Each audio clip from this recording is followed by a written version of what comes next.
All right, I had the EasyGo MPT 1200 come in. I'm working on this for a customer. It's a regular customer, just doing some maintenance for him. And we had some problems that I noticed. This is the passenger tire. This is the driver tire. They've got this wear on them.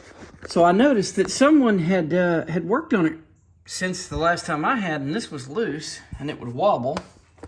Just got this side tightened up, but it's still got a little wobble in the main bearing. The bearings are good, it just needs to be tightened. But while doing that, I noticed something on the steering system related to the lift kit that was put on this thing. There's the steering.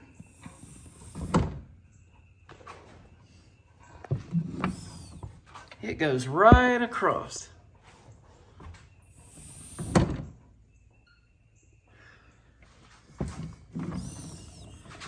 So let's go under. See the mark? It's been wearing on that tie rod and that nut since the lift kit was installed. Now, I don't know who installed the lift kit. That was way before this was my customer.